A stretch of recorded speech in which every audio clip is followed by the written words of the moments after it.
여러분 안녕하세요. 스테이브 수업 서비스쌤 임의섭입니다. 반갑습니다.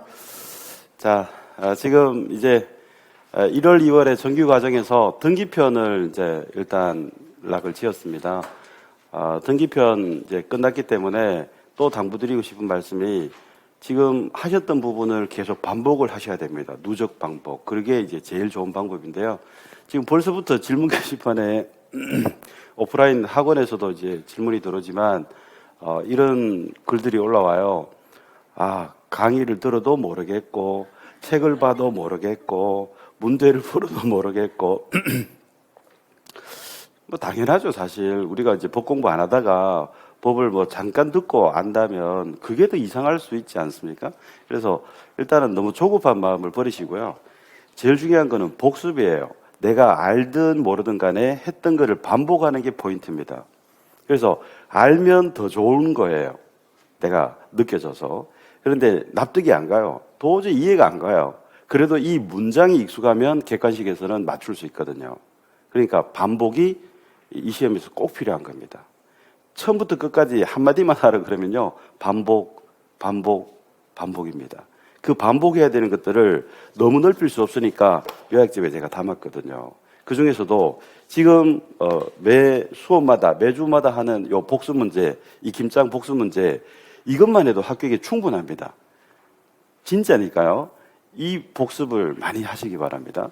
지금 내용이 다 이해가 된다. 판례가 다 이해되고 문구가 다 무슨 말인지 이해가 된다 하면 그게 더 이상한 거예요, 사실은.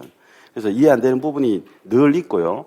부분의 정도의 차이예요. 하지만 반복하면 우리는 점수를 맞출 수 있고 합격하면 우리의 목표를 달성하는 거니까 반복하는 거 절대 잊지 마시기 바랍니다. 자, 오늘도 반복을 위해서 지난주 했던 것들을 또 문제 풀면서 확인해 보도록 할게요. 또 제가 마이크 지금 켜자마자 느끼는 건데 또 목이 잠겨 있습니다. 제가 어제 또 목동에서 또 열강을 해가지고 늘 목동에서 강의하고 나면 항상 목이 이렇게 주말이다 보니까 목 상태가 늘 안 좋습니다. 그래서 제가 월요일은 강의가 없고 화요일부터 이제 강의가 있는데 화요일은 목이 이거보다는 훨씬 더 좋거든요. 그렇다고 꾀꼬리 목소리는 아닙니다만 어쨌든 목이 좀 잠긴 것은 너그러이 좀 양해를 해 주십시오. 자, 복습을 하겠습니다. 권리 변경 등기에 대해서 옳은 것 골라랍니다. 옳은 것. 자, 옳은 것, 틀린 것 보는 것도 계속 연습하셔야 됩니다. 옳은 것 찾기. 자, 권리 변경 등기는 딱 핵심이 이거밖에 없고 사례도 그것밖에 없는데 그게 그렇게 어렵게 평가가 된다 그랬습니다. 그게 권리를 고친다고 순위가 밀리면 안 되니까 같은 순위로 하는 부기 등기가 원칙입니다. 다만 이해관계를 등장시키죠. 자, 이해관계는 제3자로서 불리해지는 자입니다. 그래서 이해관계 있는 제3자 굳이 안 해도 그냥 이해관계인 그래도 그 안에 제3자로서 불리해지는 자가 들어가 있습니다. 어쨌든 이해관계인이 승낙을 해주면 부기등기로 순위를 유지할 수 있지만 이해관계인이 없으면 주등기로 순위가 떨어지면서 변경하는 등기를 할 수 있다. 이게 이제 가장 핵심이었죠. 옳은 거를 골라라 해서 정답은 2번이 되겠습니다. 자, 2번 말소등기에 대해서 옳은 것을 골라라입니다. 언제나 주등기. 우리 객관식 시험에서는요 주로 보면 언제나, 반드시, 항상, 필연적으로 이런 문구들이 주로 틀린 경우가 많습니다. 그런데 제 과목에서는요 언제나, 항상 이런 경우 만 하고 이런 것들이 정답이 되는 경우가 많습니다. 맞는 지문이 꽤 있기 때문에 그런 것들 상식으로 반드시 언제나 누구만 이러면 과연 그럴까 이렇게 의구심을 가지고 X하다가 틀리시는 경우가 많은 과목이에요. 그래서 이런 것들 잘 보셔야 되는데 말소등기는 언제나 주등기입니다. 이게 언제나 주등기.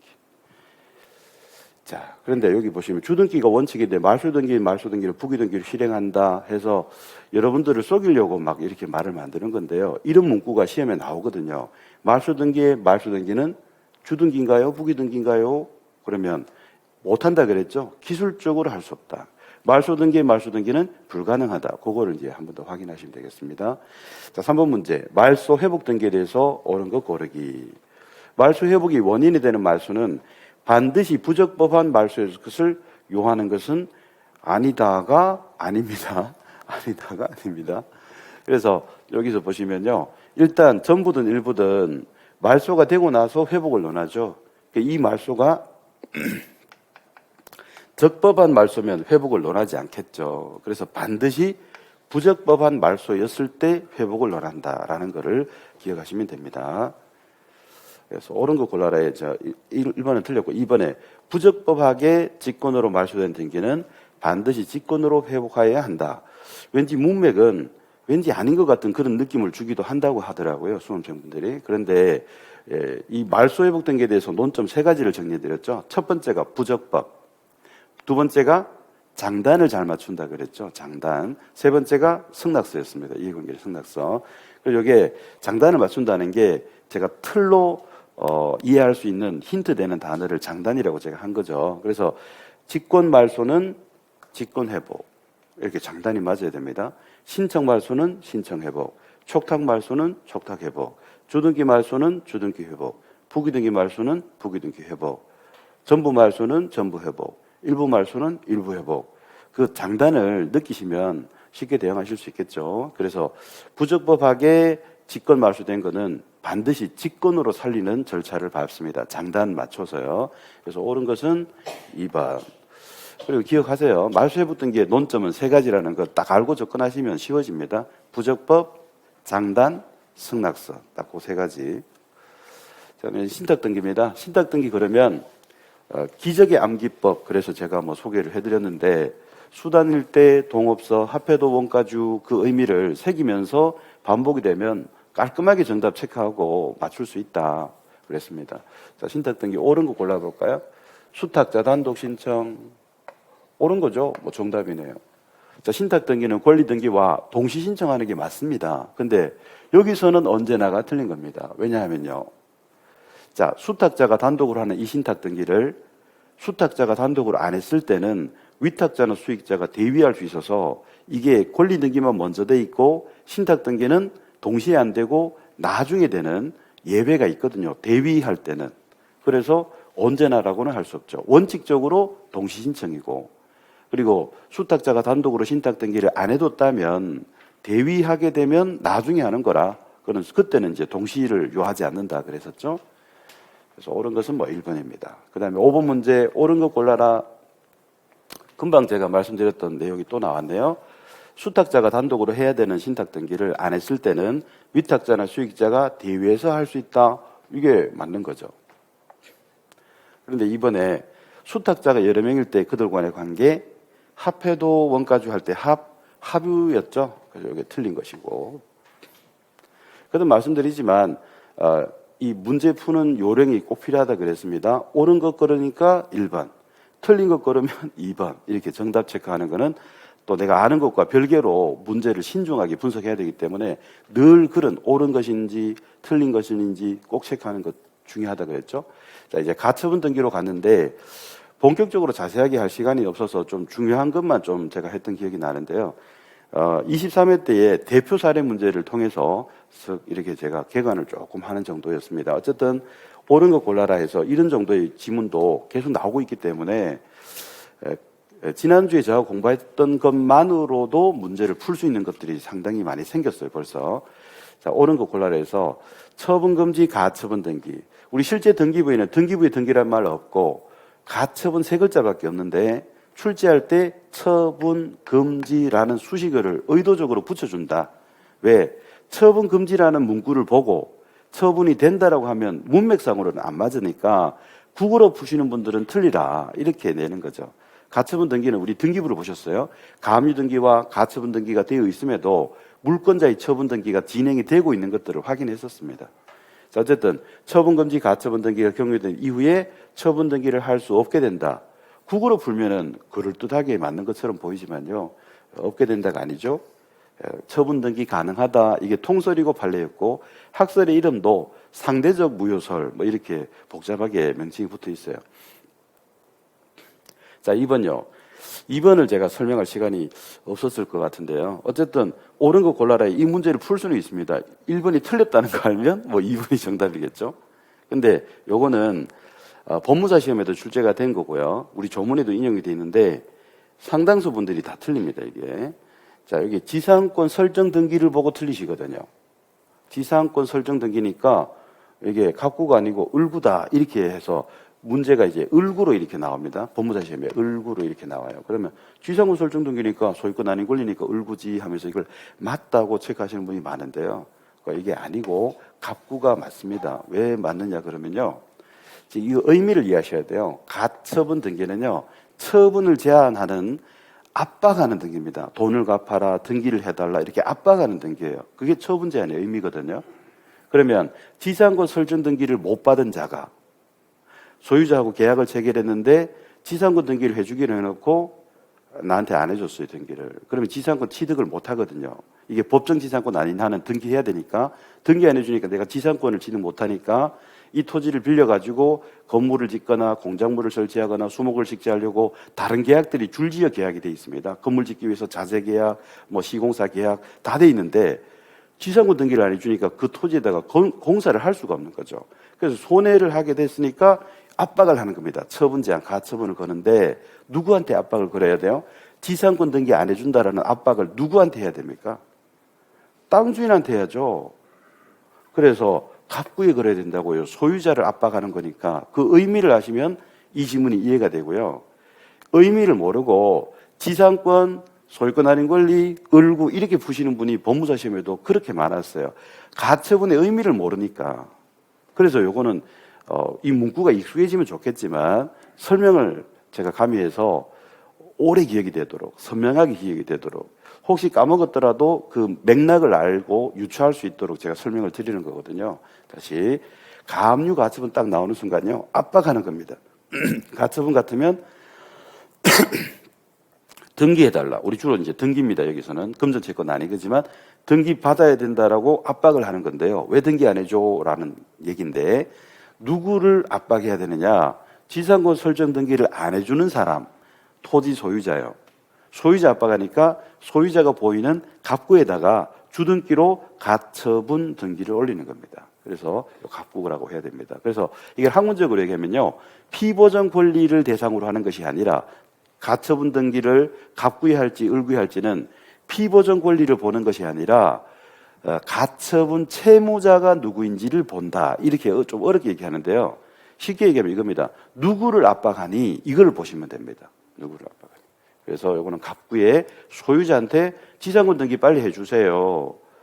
기아의 토지를 제가 용익하는 계약 체결했으니까 건물 설치하게, 공작물 설치하게, 수목식재하게 이런 요구를 해야 되니까 갑구에 한다. 그걸 이해하시고요. 자, 요 문제를 우리가 지난 주에 공부를 안 했지만 이번 지문을 제가 정답으로 형성한 것은요. 이게 나올 가능성이 높아 보입니다. 법무사 시험에 이미 최근에 나왔고 우리 중개시험에 나올 만한 타이밍이 또 됐다고 보여지거든요. 이게 나오면 여러분도 예상하시겠죠. 이렇게 법무사 시험에 이렇게 나왔거든요. 을구라고 틀리게.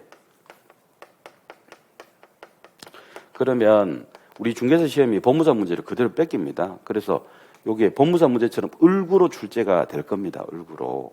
그래서 그렇게 출제가 되면 많은 분들이 지상권 보고 소유권 아닌 권리 을구 맞다 이렇게 하고 넘어갈 때에 그리고 틀릴 때에 여러분은 정확하게 개념을 아셔야 돼요. 가처분 등기는 누구를 압박하는가를 기준으로 올려야 된다. 이 무슨 등기 청구권이 중요한 게 아니고 누구를 압박하는가 그거를 보라고 기준을 세우시고요. 지상권 등기 안 해주는 사람 토지 소유자. 소유자에게 압박하는 거라 소유자가 보이는 갑구에다가 이 가처분을 걸어둔다. 빨리 지상권 등기 해달라는 압박을요. 자, 그런 맥락을 이해하시기 바랍니다.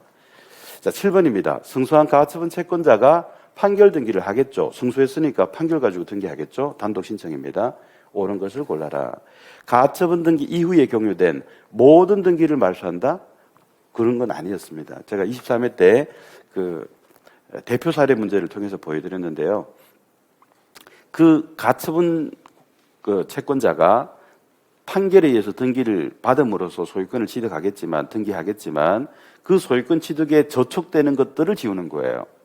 그런데 뭐는 저촉되지 않습니까? 이 가처분 채권자보다 먼저 된 등기는 선순위라서 저촉된다고 할 수 있는 게 아니라 나보다 앞선 권리니까 건드릴 수가 없거든요.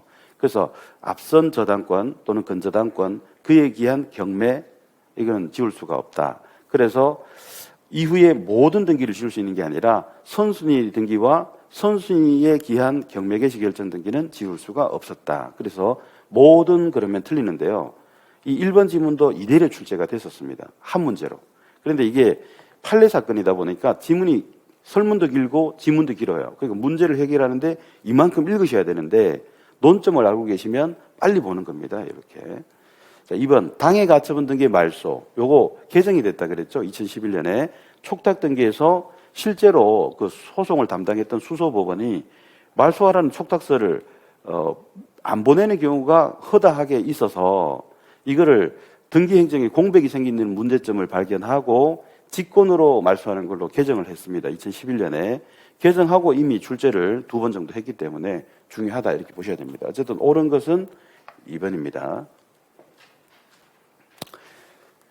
자, 마지막 주제를 복습하는 의미의 가등기 문제가 되겠네요. 자, 가등기가 불가능한 경우를 골라라. 불가능, 안 되는 거 골라랍니다. 자, 딱 보자마자 지울 단어가 물건저. 정답은 1번. 자, 물건을 가진 자는 이미 물건을 가지고 있는 자로서 예약할 필요가 없죠. 자기 부동산에 무슨 예약을 합니까? 그래서 가등기는 예약하는 등기로서 채권밖에 안 가지고 있는 자의 청구권을 보존하는 가등기를 하는 거죠. 그리고 그 채권적 청구권의 종류가 몇 가지가 있었는지 기억이 나십니까? 7가지 기억하셔야 됩니다. 설정, 이전, 변경, 소멸, 시기부, 정지조건부, 장래에 있어서 확정될. 자, 저한테 질문 게시판에 질문하셨던 분이 혹시 이거 강의를 들으시면 한번 제가 말씀드릴게요. 지금 답변을 시간이 없어서 못 남겨드렸는데요. 어제도 목동 강의를 마치고 가가지고 너무 피곤해가지고 잠이 드는 바람에 그 답변을 제가 못 남겼는데 또 답변을 제가 남길 겁니다. 그런데 이 강의를 들으신다면 지금 굉장히 어려운 거 했는데도 지금 중요한 거를 제가 지금 복습해드리면서 확인하는 게 뭐냐면 반복이에요. 그러니까 설정, 이전, 변경, 소멸, 시기부, 정지조건부, 장래에 있어서 확정될 이거를 제가 외우라고 말씀드렸고 이거를 외우고 따라오시고 익숙하게 만들어 두시는 분은 이제 합격으로 다가가는 겁니다. 잘 몰라도 합격으로 다가가는 거예요. 그런데 이게 내가 착 감기듯이 이해가 된다. 아, 명쾌하게 이해가 된다. 이런 경우는 오히려 드물지 않겠어요? 긴가민가? 이게 그런가 모르겠는데 자꾸 눈에 익으시는 게 중요하다 이런 얘기예요. 그리고 어느 날 물리가 터진다는 말 들어보셨나요? 자꾸 이렇게 뭐 독서배 편, 의자현 이런 말도 있잖아요. 책을 한 100번 정도 읽으면 그 뜻을 스스로 깨닫게 된다. 그 말이 왜 나왔겠습니까? 한두 번 읽었더니 무릎을 탁 치면서 이것이구나 학문이라는 것이 이런 게 아니란 말이에요.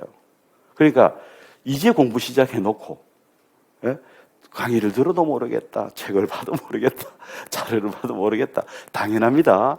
누구든지 그러셔요. 지금 3월달부터 당장 모의고사 치면 점수가 잘 나오시는 분도요 자신이 없어요. 긴가민가해요.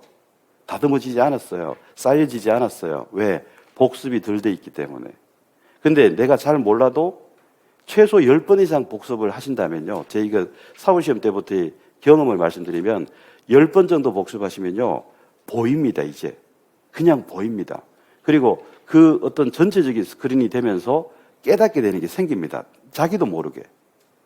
10번을 보세요. 무조건 최소한.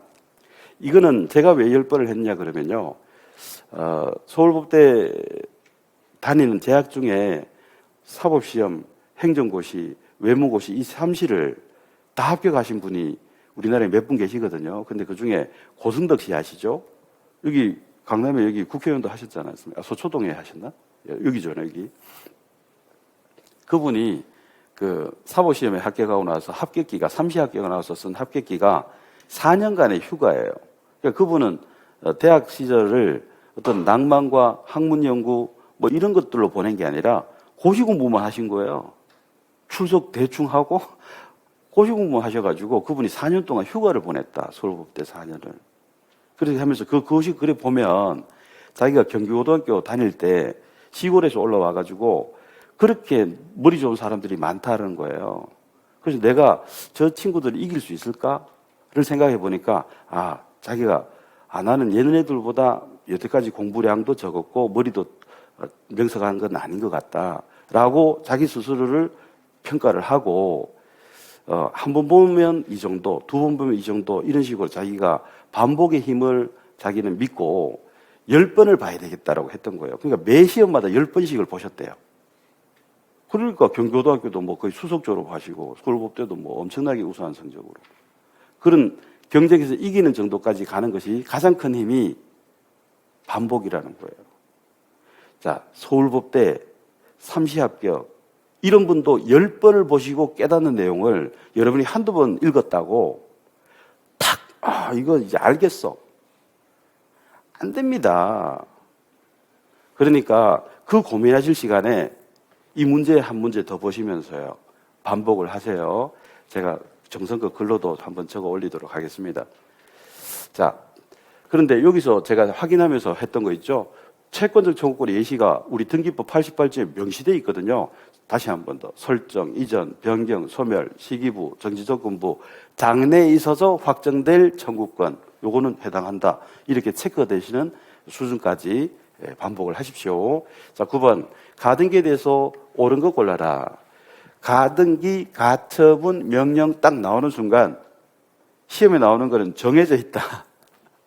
첫째, 이거 촉탁 등기 아니다. 신청 등기다. 두 번째, 이 가등기, 가처분, 명령서 정본을 어디 가서 신청하고 받아오느냐? 부동산 소재지 관할 지방법원 가서 받아온다. 신청하고 받아온다. 요거 2번, 요거 4번. 자, 그래서 법원의 촉탁위원들, 촉탁은요, 촉탁할 수 없다 그랬죠? 가등기라는 임시등기에 대한 결정이라 임시등기니까 촉탁서를 보낼 수 있는 규정이 없어서 신청의 구조를 택한다. 그것도 가등기 하려는 자의 단독 신청. 그렇게 했었죠. 자, 틀려서 정답은 2번일 텐데요. 가등기상 이해관계인 해서 명칭이 나왔는데 이게 누군지를 모르시는 분이 많죠. 그래서 제가 가등기를 지울 때는 갑, 을, 병에 3사람을 등장시켜서 출제를 한다. 우리 시험에 2번은 을갑병으로 출제했기 때문에 갑을병인지 을갑병인지도 보는 것도 중요하다. 이런 말씀 드렸고 명칭을 모르면 이런 식으로 나왔을 때 알아보지를 못합니다. 이 사람 누굽니까? 갑을병에서 병이잖아요. 근데 그래서 갑을병 사례로 보면 갑이 가등기 의무자, 을이 가등기 권리자, 그이자 가등기 명의인. 그래서 갑과 을이 가등기의 당사자. 그러면 병은 제3자고 제3취득자이자 순위가 밀리니까 분리질인 제3자라서 가등기상 이해관계인. 그리고 가등기 후 병등기는 가등기 후에 들어왔고 아직 본등기가 안 됐으니까 시간적으로 가등기와 본등기 사이에 있는 중간등기다. 그래서 중간등기 명의인이라는 표현까지도 기억하시면 좋겠다. 명칭을 모르면 지문이 안 읽힌다는 게 이런 것 때문이죠. 그래서 가등기상 이해관계인이 나왔어요. 이 사람이 병이 을의 가등기의 말소를 단독으로 신청할 수 있었죠. 뭐를 들고 가면? 그 가등기한 을의 승낙서를 들고 가면. 이게 시험에도 출제가 됐었어요. 근데 나중에 여기서 보충을 하나 좀 해드릴 겁니다. 본무사 시험에 나왔는데 중개시험에 안 나왔던 여기서의 포인트, 요 지문에서의 포인트가 있는데요. 우리 중개시험에 안 나왔기 때문에 나중에 제가 보충해서 이렇게 쌓아갈 수 있도록 제가 하도록 할게요. 자, 10번 문제입니다. 옳은 것 골라라. 갑의 부동산에 을이 가등기를 하고 병이 등기를 했어요. 갑을병 사례네요. 이때 본등기 의무자는 병이다? 자, 이거 1도 고민하시면 안 됩니다. 지금 가등기를 을이 했잖아요. 누구한테 했어요? 갑의 부동산에 했죠. 그럼 갑과 을이 가등기의 당사자죠. 그럼 병은요? 제3자잖아요. 그러면 을이 제3자가 등장해서 이제 법적인 소유자가 됐다고 을하고 병이 어떤 계약관계가 있습니까? 아무것도 없죠. 현실에서 말씀드리면 서로 안면도 없어요. 그런데 어느 날 가가지고 나는 을인데 병님 본등기 해주세요. 그런 이상한 일은 절대 일어나지 않습니다. 절대 일어날 수 없어요. 그런데 법 공부하다 보면 이게 자꾸 문구로만 보다 보면 쏘가버려요. 지금 갑을병 사례에서요. 법적인 소유자는 병이거든요. 그러니까 병이 소유자잖아. 그러면 가등기한 을은 병한테 얘기하겠지. 이렇게 생각하시라고 출제하는 겁니다. 이게. 다시요. 생활 가면, 우리 생활에서 보는 장면으로 가면 절대로 속을 수가 없어요. 자, 을은 계약서를 갑하고 썼고, 예약서든 계약서든 갑하고 계약을 체결했고, 잔금도 갑한테 주고, 본등기도 갑한테 요구하는 거고, 이는 병이 있든 없든 아무 상관이 없어요. 전혀 안면식이 없는, 일면식도 없는 사람이에요. 그래서 이런 데 쏘고시면 안 됩니다. 병이 아니라 가등기를 누구한테 받았니? 갑. 그럼 본등기 누구한테 요구해야 되니? 갑. 당연한 얘기를 병등정 시켜서 여러분을 속이는 겁니다. 이게 얼마나 많이 출제되는지 몰라요. 법무사 시험과 중개사 시험에. 속으라는 겁니다. 틀린 거고요. 가등기에 기한 본등기 할 때 중간등기는 직권 말소가 원칙이다. 이거 했고, 말소되지 않는 경우도 있는데 요거 보는 게 난이도가 높아서 이제 3, 4월로 제가 미루겠다 이렇게 말씀을 드렸었죠. 어쨌든 옳은 것은 뭐 2번이 되겠고요. 이렇게 해서 지난 등기편 마지막 시간에 5번째 시간에 했던 내용을 복습했습니다. 계속 반복하셔야 됩니다. 지금 5회차 복습하신 이 문제 50문제잖아요. 이것만 해도 여러분 공부 많이 하신 거고요. 여러분이 하실 일은 자꾸 이렇게 생각하는 부분을 넓히는 게 아니라 지금 한정해드렸으니까 이거를 반복하시기 바랍니다. 이 문제 반복만으로 합격에 충분한 지식이, 그 스킬이 쌓이니까 그 반복을 강조드리고 쉬었다가 이제 오늘 정규과정 지적편으로 넘어가도록 할게요.